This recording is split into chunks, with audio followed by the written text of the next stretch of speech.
Welcome to Topic 1, Lecture 2, where we're going to be learning about the informal criminal justice process. So, as we discussed in the last lectures, many people see the criminal justice process as an assembly line of offenders going through each steps of the process. And that's how the justice expert Herbert Packer saw and considered the criminal justice system.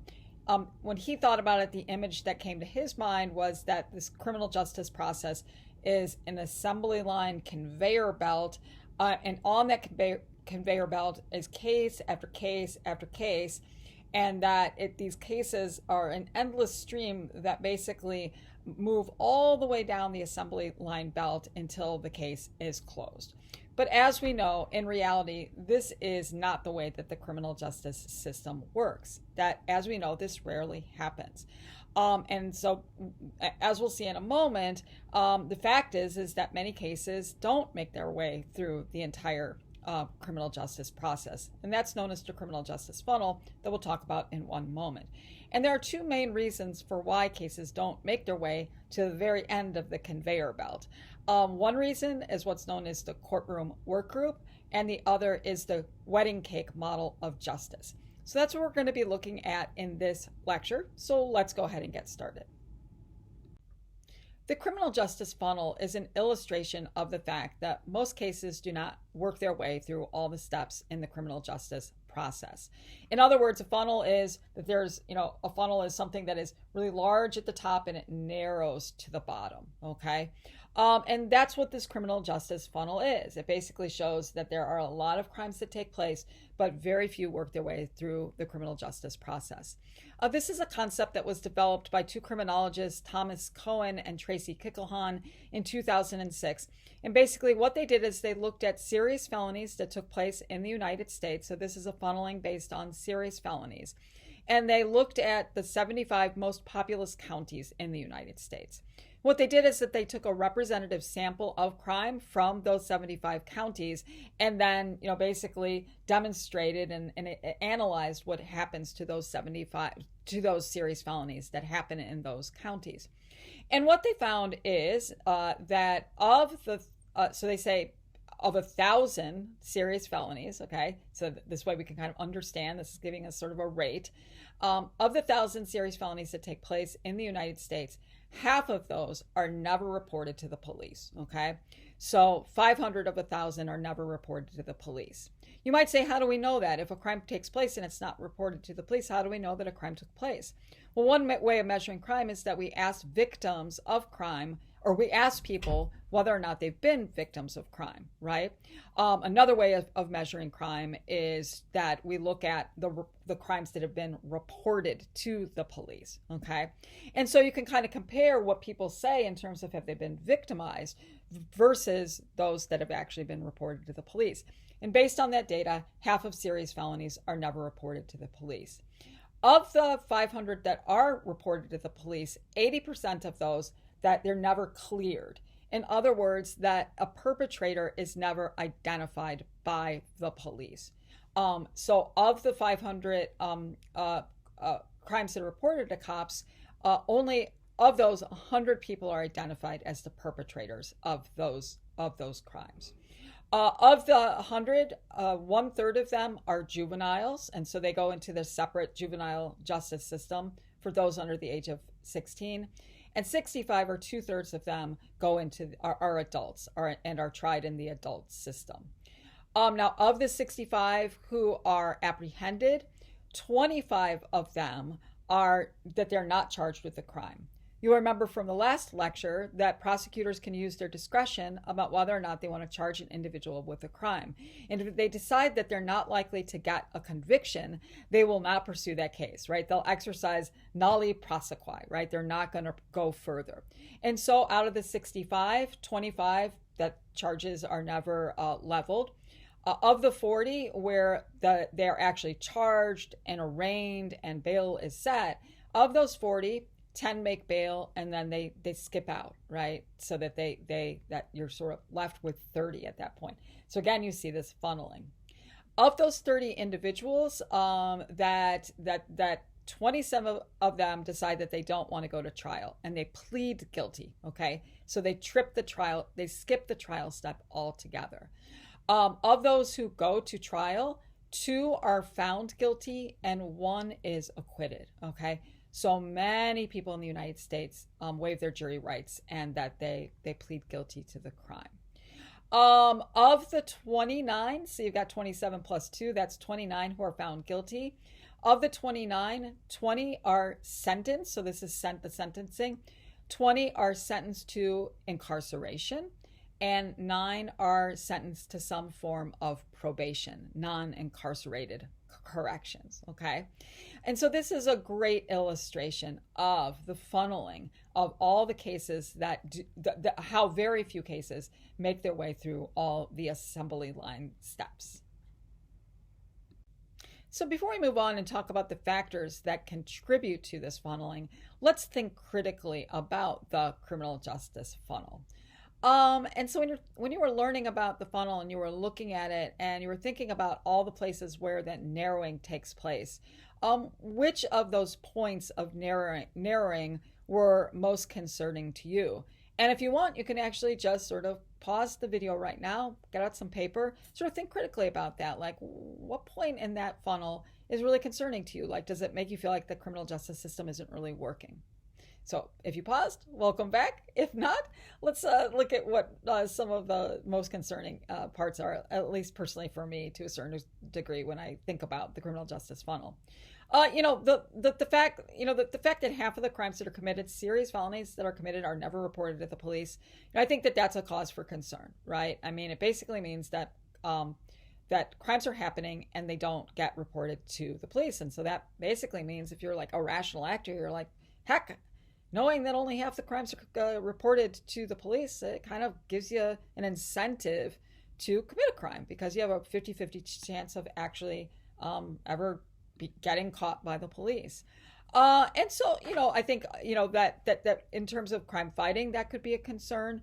We also have to ask ourselves, like, why do people not report crimes to the police?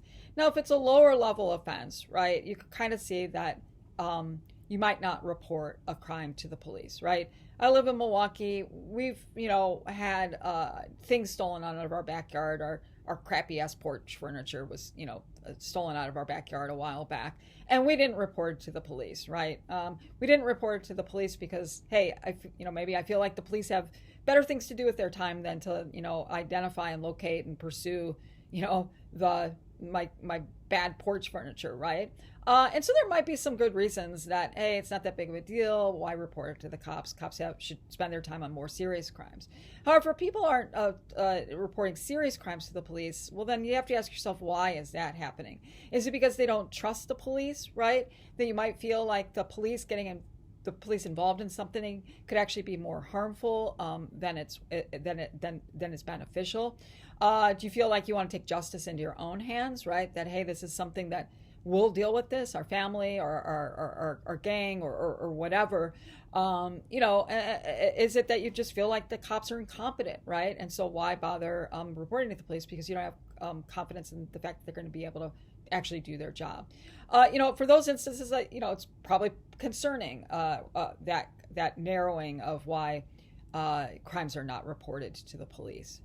We have a pretty low clearance rate in the United States, right? So approximately 20% of serious crimes are cleared, and less serious crimes, it even has a lower percentage of crimes that are cleared. And recently in the United States, that even homicides are plummeting in terms of their clearance rate, right? Homicides, used to have the highest level of clearance rates, and they still do, but they're less cleared today than they have been in the past. And so that could be obviously a cause for concern, right? If cops can't find my porch furniture, no big deal. But if the cops can't figure out who murdered my next door neighbor, I mean, heaven forbid, that's a big deal, right? So are we not funding the police enough? Are they underfunded? Do they not have the proper tools that they need at their disposal? Is their relationship with the community such that they're not able to get people to talk to them about what happened so that they're actually able to follow up and identify a perpetrator?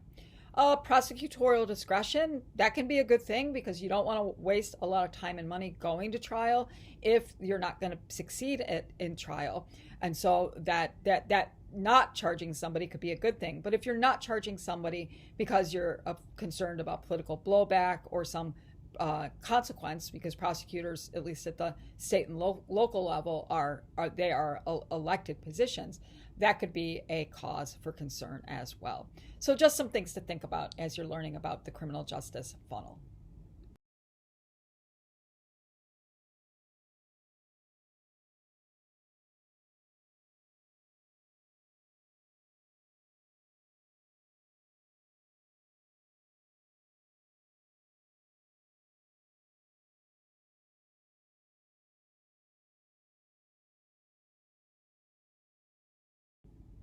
So there are two factors that contribute to the funneling in the criminal justice system, or contribute to this so-called informal criminal justice process. One of the factors is the courtroom work group, and the other is the wedding cake model of justice. So let's take a look at the courtroom work group first. I think a lot of times when we think about what happens in a courtroom, what we think about is really a lot more based on movies and television shows, fictional portrayals of the courtroom, rather than the actual reality of what takes place in the courtroom. When you think about the criminal justice system in general and in the courtroom in particular, the way it's portrayed in movies like A Few Good Men, right, there, is that the courtroom is a really adversarial place, right? That you've got a really aggressive prosecutor on the one side who's going to do whatever it takes to bring this this criminal, this evildoer to justice. And on the other side, you have this scrappy, hardworking defense attorney that will pull out all the stops in order to prove beyond a reasonable doubt that their client is innocent. And it's not that the courtroom isn't an adversarial process. I mean, clearly it is. However, this common portrayal of this adversarial, relationship between the state, the prosecutor, and the defense attorney is oftentimes overblown and is really not reflective of what goes on in the reality of the courtroom. In reality, what happens in the courtroom is a process that is often not completely adversarial, but it's actually can be quite cooperative. The members of the so-called courtroom work group, which we'll look at in one moment, that the members of this group really share the goals. And one of the main goals is getting an offender through the process as quickly as possible and avoiding trial, since trial is costly and consumes a lot of time. And so when you look at the reality is that while what happens in the courtroom is in part adversarial, it's mostly cooperative, and the reality is much different than the fiction that we see on television and in movies. So the courtroom work group is composed of the judge, the prosecutor, and the defense attorney, and some of the other court personnel, such as the court bailiff, court clerk. But mostly it's the judge, the prosecutor, and the defense attorney, and those are the main personnel that are in the courtroom. And this group of people share certain goals, right? They all have a shared goal. And their shared goal of the courtroom work group is to basically streamline the process, get people offenders through the criminal justice process as quickly as possible. And so streamline it, remove delays, and avoid steps if possible, in particular the step of going to trial, since the trial can be so costly. So these are the shared goals that the courtroom work group has. And there's features of the work group that really facilitate the achieving of these shared goals. For one thing, the members of the work group, the judge, the prosecutor, and the defense attorney, they have a lot in common. For one, they work day in and day out with each other. The courtroom is their workplace for the most part. And you'll see that when you go to do your courtroom report. The defense attorneys, the prosecutors, the judges, they know each other. They work with each other a lot. Also, they come from a similar background, right? They've gone to law school, and in Wisconsin, if you go to law school in Wisconsin and you practice law here, chances are you went to Marquette Law or you went to law at Madison, at UW-Madison. And so it's likely that, maybe you went to school with these people, or people who went to school with these people, okay? Plus, you're usually wealthy, unless you're a public defender, but prosecutors and judges could be wealthier, make more money, and so they might also share a similar class background as well. And so they know each other really well. They also share certain assumptions one assumption that they share is that the people who are charged with crimes are oftentimes guilty. Not always, right? But a lot of the times. And so since there's this shared assumption that people that are charged with crimes are likely guilty, then that there's an assumption that, we really can avoid trial because they're likely to plead guilty. There's an assumption, too, that prosecutors are going to overcharge, that they charge real high in order to leverage defenders into taking a plea agreement, okay? And so there are certain assumptions as well. And there's also a hierarchy of shared norms, okay? If you are a prosecutor, you usually have a prosecutor that's ahead of you, right? So you're like John Chisholm, he's the district attorney for Milwaukee, but he has associate district attorneys that are underneath him, right? That work in his office. And so they want to please their boss, right? Also, that prosecutors often see this as a stepping stone in terms of getting elected to being a judge, right? The move from being a prosecutor to a judge. And so you don't want to piss the judges off, right? I mean, you want to seem like you're a team player. And if you're refusing to engage in plea bargaining, if you're wanting to, not streamline a case, you're going to be seen as like not a good member of the work group, and there might be some consequences to that. And there's definitely some benefits of the courtroom work group. I mean, as you'll learn this semester, the caseload in the criminal justice system is huge, right?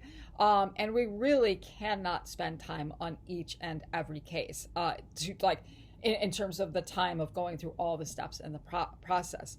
And so knowing that the case load is huge, you might want to save some of the time for the most serious cases and be willing to sort of streamline other cases. It also benefits those who commit less serious crimes, because those are the ones who are least likely to go through all the steps, right? And would be more likely to get probation rather than incarceration. But there's definitely some drawbacks as well.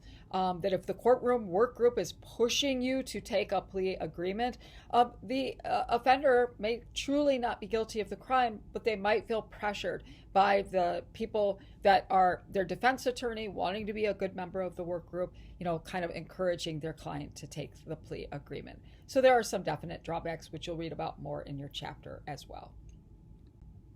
Another factor that helps us understand the criminal justice funneling is the criminal justice wedding cake. And so Samuel Walker is a justice historian and a justice scholar, and he created a way of describing the informal criminal justice process. And the way he describes it is comparing it with a wedding cake, okay? The 4-layer cake. And so as we know, as you see in the picture here, that a wedding cake, right, or a layer cake, it has different tiers, okay? And usually the lowest tier is the largest, and then the upper tier is the smallest, right? Visually appealing. And that from the criminal justice wedding cake illustration, that it basically saying, look, the most cases in our system are the misdemeanors, okay? Those are the greatest number of offenses to take place. The second layer from the bottom is less serious felonies. Those are less serious. Misdemeanors are the least serious. Less serious felonies, less serious than serious felonies. More of those take place. Serious felonies, very serious because they are more harmful to society. Less of those. And at the very top is the celebrated case. And basically what the criminal justice wedding cake is illustrating is that, you have these different tiers of celebrated cases at the top with the serious felonies, the less serious felonies, and the misdemeanors, and that each of these layers get different treatment from the criminal justice system. At the very top, tier 1 celebrated cases, those are the cases that are most likely to go through all the steps of the process. They're not likely to be streamlined. They're not likely to be offered plea agreements. They're most likely to go to trial. So celebrated cases, classic one, O.J. Simpson, right?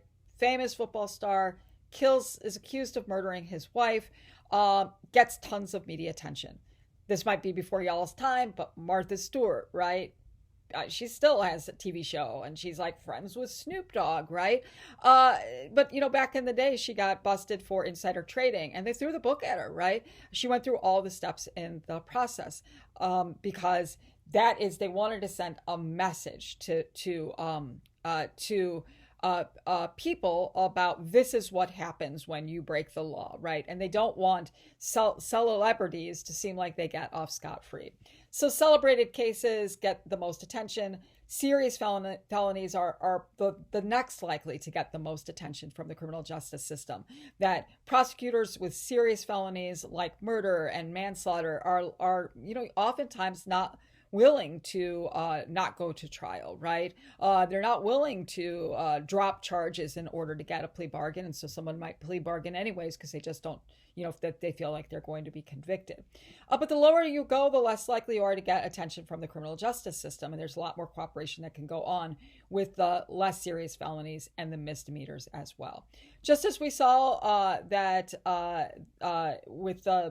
with the courtroom work group, there are some benefits to the criminal justice system corresponding itself according to this sort of like which type of case is going to get the most attention from the criminal justice system.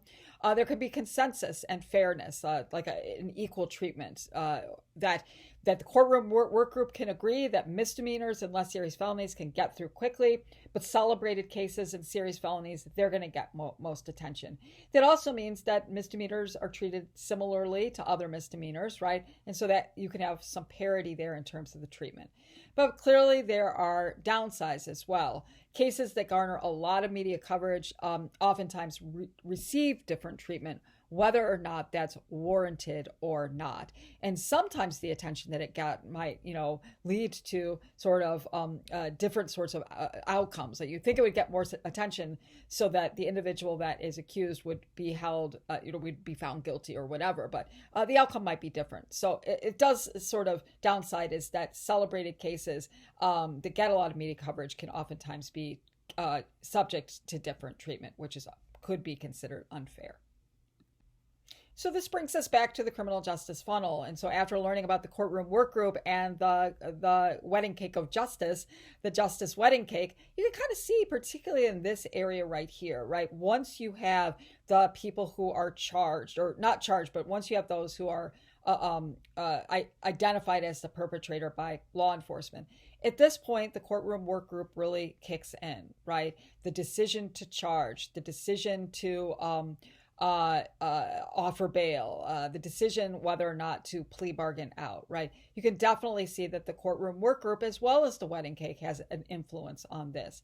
And then you can also see that the cases that are most likely to go through all of the steps are those that are the serious felonies, and also those that get a lot of attention from the media, and that there's a shared common perspective that those in the courtroom work group have in terms of how those kinds of cases can be treated. So it helps us understand what factors contribute to that funneling in the criminal justice funnel. Okay, that's it for this week. This week we focus on the first half of chapter 1. Next week we look at the second half of chapter 1. It's a pretty large chapter. And so that the second half of chapter 1 focuses on criminal justice perspectives, the different ideologies that we have regarding what the proper role of the criminal justice system is and the proper role that it should play in a democratic society. So there you'll be learning about the 6 different perspectives: crime control perspective, the rehabilitationist perspective, the non-interventionist perspective. And then we'll be applying those perspectives to changes we'll be applying those perspectives to the specific stages within the criminal justice process via the online discussion that you're going to be doing next week. All right, thanks for listening. Appreciate your time and attention, and I'll talk to you again soon.